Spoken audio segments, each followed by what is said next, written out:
country baby. And your brother Mojo Sam. I want to tell his Hoodoo and Daddy. She's going back to Buckingham. I want to for dust. Sprinkle all around my baby's door.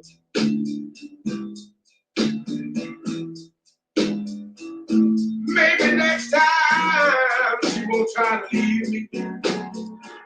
She won't try to leave me no more.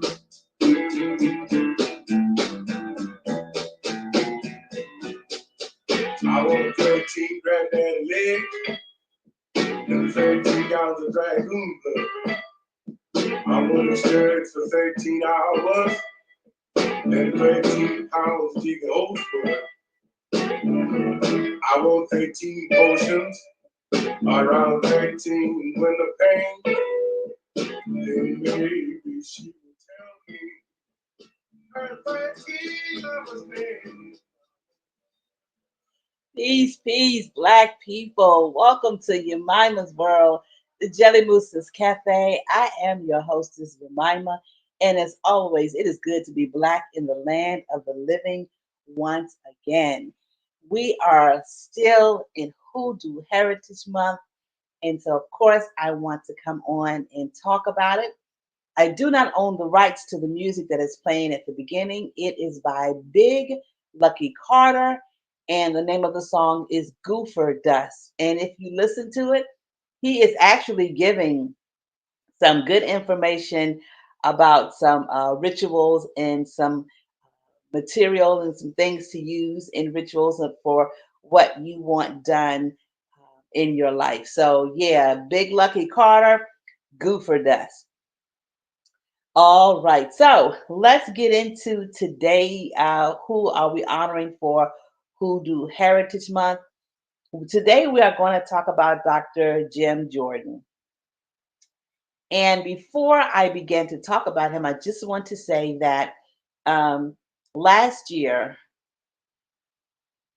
I got to work in a school in Hampton, Virginia, and I'm a teaching artist, and I teach or I work with elementary students. Third, fourth, and fifth grade. And I got a chance to go to a school in Hampton for their after school program. And there weren't a lot of kids that had signed up. So basically, that day, I just kind of sat and talked with the teachers. And there were two African American teachers that I spoke with. And I don't know how we got on the subject of root work and hoodoo and things of that nature. But one of the teachers is the great granddaughter of Dr. Jim Jordan. And I had recently read about him like 2 weeks prior to me going to that school. And then to meet one of his descendants, it was really a pleasure to meet her. She spoke so wonderfully about her great great grandfather, and she also is a Christian and she is heavily involved in the church. And after I read this story, we'll talk a little bit more about that. All right, so let's get into it. So, Dr. Jim Jordan was born James Spurgeon Jordan. He was a famous African American psychic reader, healer, and root doctor. He lived from 1871 to 1962 in the small town of Como, North Carolina. Now, look at his date of birth, 1871. That's about 6 years after emancipation.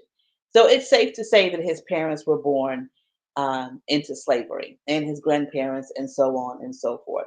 And so as we get into the story, we're going to look at the things that he learned from his parents. All right. So he was born in 1871 again, and to 1962. He lived in a small town in North Carolina. Now it says clients drove and even flew to see him from all over the United States. And although some of his clients were wary of him because of his powers, he was always an enemy of old Satan. For instance, he used goofer dust, which is what the song was playing. He used goofer dust not to kill, but to turn back evil and bring good luck. Jordan, the son of former slaves, he received his training within the family. That means that his powers or his Um, Hoodoo and all the knowledge that he had was passed down through the family line. He learned much of his herbal medicine from his mother, Harriet Jordan. She was believed to be mixed African and Native American. His father, Isaac Jordan, founded the Mill Neck Baptist Church and was a strong supporter of the Black community of Como. So the fact that his father founded a Baptist church, his mother taught him what he knew about herbs and things, and we'll talk a little bit more about that too.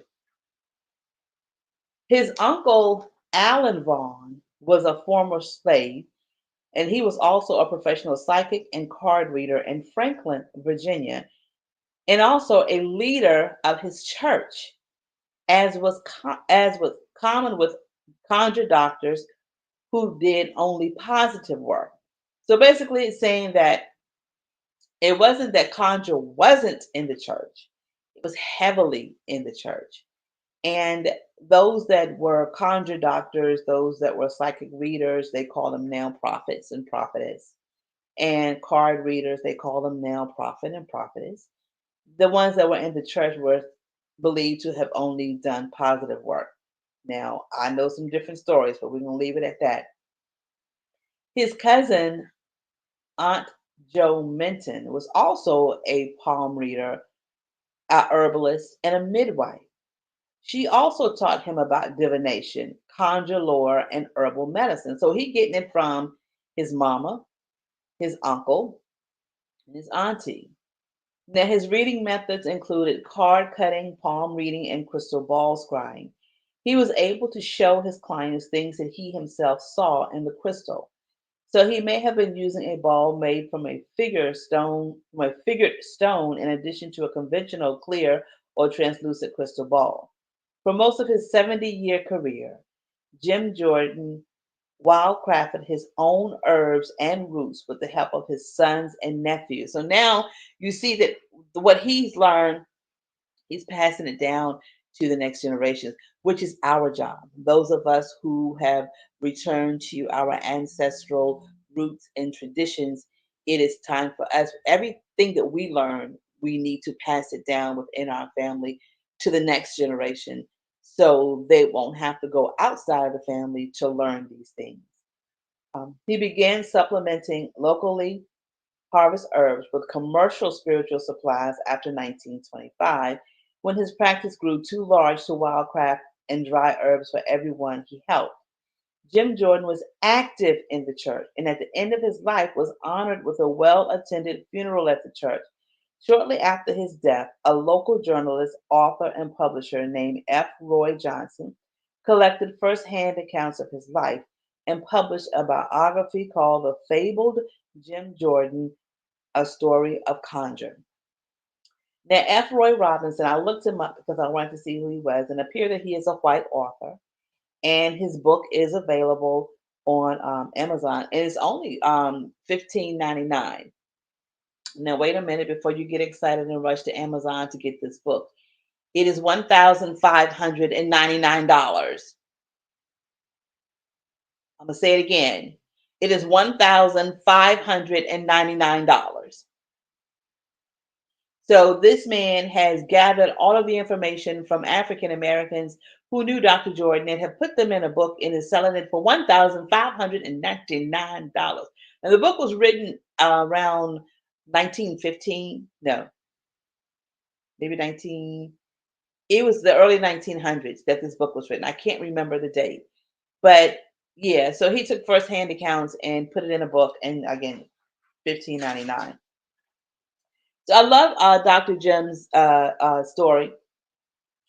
I love the fact that he was in church. Again, I want to say this, and other people may have a different opinion, but this is my opinion. My opinion is that hoodoo, root work, and conjure birthed the Black church. I know a lot of people say that you don't need the Bible in order to practice hoodoo, and you don't. But most people that practice hoodoo use the Bible. Most people that practice hoodoo are churchgoers. There are so many. Black churchgoers that practice hoodoo but don't know that they practice hoodoo or won't admit to it. I work with a woman and on my job, and she said something the other day. She said, "Yeah, growing up, my dad, whenever we passed by a cemetery or a church that was holding service, he would turn the radio down. My daddy did the same thing." And I wanted so badly to tell her, "You do know that that is a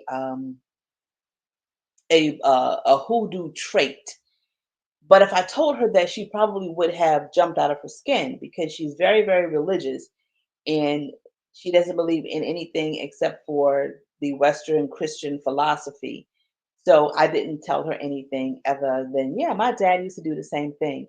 So there are a lot of things that we do as Black churchgoers, um, that is hoodoo. And the fact again that Dr. Jim Jordan's father was founded a church.